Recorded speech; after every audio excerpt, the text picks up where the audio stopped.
faut définir de qui on parle. Ouais. Parce qu'en fait, dans la régulation sociale locale de ces territoires, de ces quartiers dits populaires, et qu'on est de plus en plus de sociologues à décrire d'abord comme impopulaires. Je parle notamment de mon collègue Éric Marlière qui a écrit un bouquin qui s'appelle justement, le titre, dedans il y a impopulaire, comme je l'avais déjà d'ailleurs mis dans mon titre sur les internés du ghetto. Enfin, impopulaire, vous le mettez le IM C'est ça, entre impopulaire, entre oui, parce qu'ils parenthèses. sont plus impopulaires que populaires. Ouais. Mais ça dépend d'abord de qui on parle. En fait, les régulateurs sociaux de ces territoires, quand vous parlez des médiateurs, par exemple, effectivement, moi que j'ai défini comme pacificateur indigène à un moment donné, c'est parce que on parlait surtout de la politique des grands frères. Donc c'était les grands frères. Donc si on regarde les choses de manière très concrète, dans les années 90, vous avez notamment les emplois jeunes.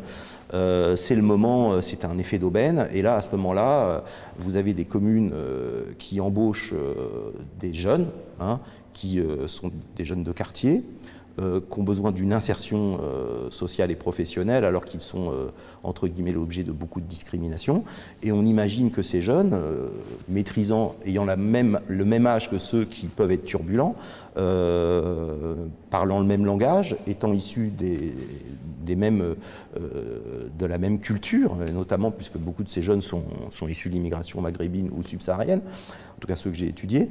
Et donc à partir de ce moment-là, on a mis en place une politique de grands frères. Alors des fois, elles ont été extrêmement critiques, puisqu'on sait que cette politique de grands frères a amené à ce qu'on embauche de temps en temps des leaders, pas simplement positifs, mais des leaders entre guillemets positifs, négatifs, au regard du fait que s'ils avaient effectivement une autorité charismatique, c'est parce qu'ils tenaient des territoires de deal ou qu'ils avaient la capacité à finalement imposer un rapport de force dans ces territoires, mais ces rapports de force se sont retournés contre les élus qui les ont promus, parce qu'ils étaient en capacité aussi, après, à faire un rapport de force avec les mêmes élus, à se retourner contre eux.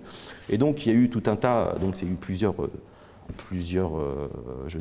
périodes pour ces grands frères, et j'avais écrit un article il y a longtemps dans Migration Société en disant non, la politique des grands frères n'est pas morte, puisque je le constate encore aujourd'hui, vous avez encore des grands frères qui sont embauchés sans compétences, ni de diplôme, ni de formation professionnelle dans l'animation par exemple, mais uniquement parce qu'ils ont des interactions dans un rapport de clientélisme avec des élus.